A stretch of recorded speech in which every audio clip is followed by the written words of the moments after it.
Welcome to a very requested beginner series. We're going to cover rules of golf, golf etiquette, jargon that newbies and non-golfers aren't aware of, and my favourite one, how to look and feel confident on the course, even if you're not. So stay tuned.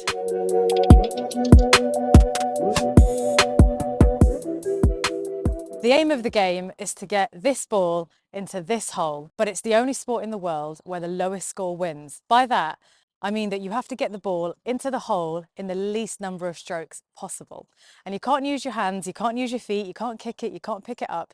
You have to use what you guys might refer to as sticks, but we call them golf clubs. We'll get onto golf clubs later. First, I just want to guide you through from start to finish of how you would complete a hole and the main terminology that you would use in golf. So where do you start? Right now, what I'm standing on is called the tee box.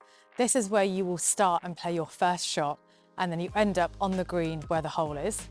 There's multiple tee boxes at golf courses, and that's based off distances. So there's forward tees, there's middle tees, and there's back tees. I would play off the forward tees based off my ability and my choice. You can actually pick whichever tees you decide to play off. Now there's 18 holes in golf, so we are on hole number 14, and that will also be marked out by these markers.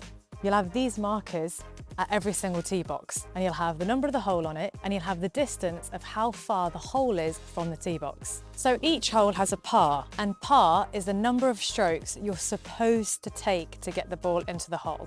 So as you can see from this hole, it's a par 4, which means it should take me 4 strokes to get the ball into the hole. There's 3 different pars. There's par 3, there's par 4, and there's par 5. So obviously on a par 5, it should take you 5 strokes to get the ball into the hole.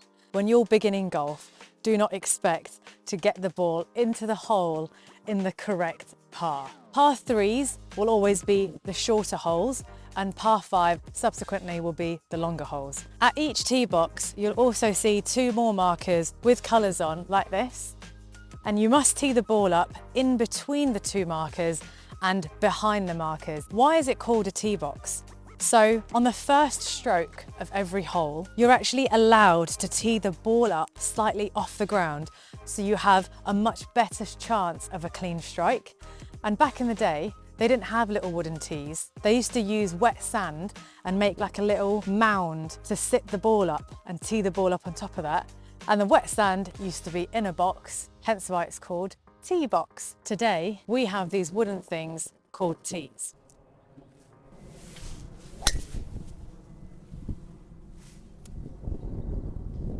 Make sure you pick up your tee after you hit your shot. You guys might be wondering why I'm wearing one glove on one hand. You wouldn't wear gloves on both of your hands, and that's because predominantly you're gripping the club with your left hand first. Your right hand goes on top, so you only wear a glove on one hand. So after hitting the tee shot, all the players will walk to their respective balls. Luckily, mine's landed on the fairway.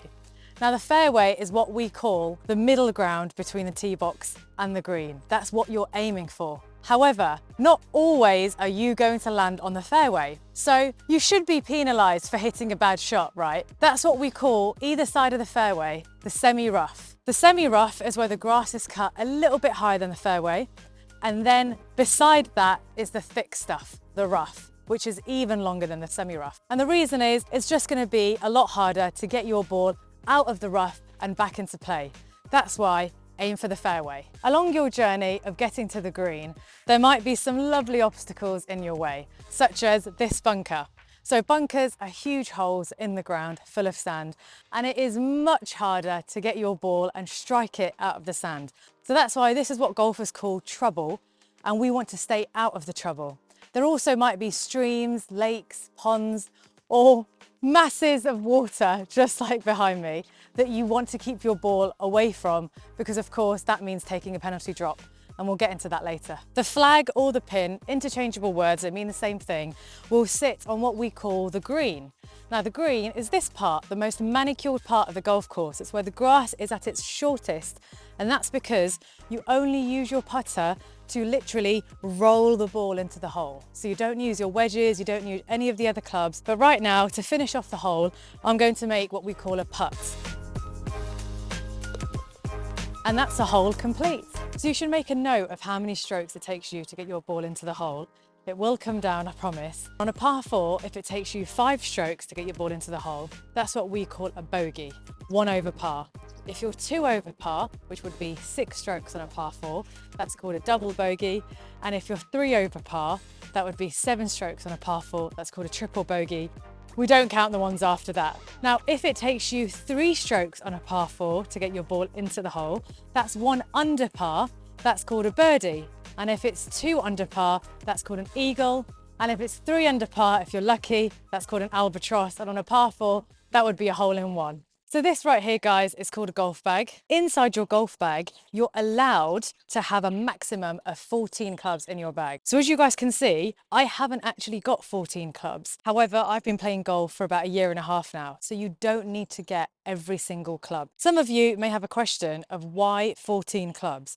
Why can't we just take 1 club and use that to plot the ball around the golf course? Well, if you look at this is the driver. This is the club that will go the furthest in your bag. And this is what we call the club face. Now, the club face on all these different clubs will have different degrees of loft. And that's because you can imagine, if you hit this driver 200 yards and the hole is 350 yards, that means you've got 150 yards left to the pin, right? So then how are you going to judge and gauge how much effort you should put into hitting the same club into a different distance? It would just be guesswork, wouldn't it? So that's why in golf, your swing is supposed to be the same and you just use different clubs for different distances. So that's where all these 14 clubs come in. So the driver should go your furthest. Second to driver, we have what we call woods. Now woods have a little bit more weight on them. They have a much wider club head. This is what we call the club heads. However, the face will all vary depending on what wood you've got. Your woods can range from 3 wood all the way to 9 wood. Next, guys, we have irons. So I've only actually got a 7, 8 and a 9 iron, which again just shows you don't need every single club, every single iron to be able to play. But irons are called irons literally because they're actually made out of iron or steel back in the day. And the club head is much smaller than the wood, as you can see. And there's different types of irons. You can get some with cavity backs and you can get some without cavity backs, but that's getting too technical, so we won't get into that. I've got 7, 8 and 9, but irons range all the way from a 2 iron to a 9. After irons, we've got wedges. Most golfers will typically have around 4 wedges in their bag. So wedges range from pitching wedge, gap wedge, which I don't have, a sand wedge, and then a lob wedge.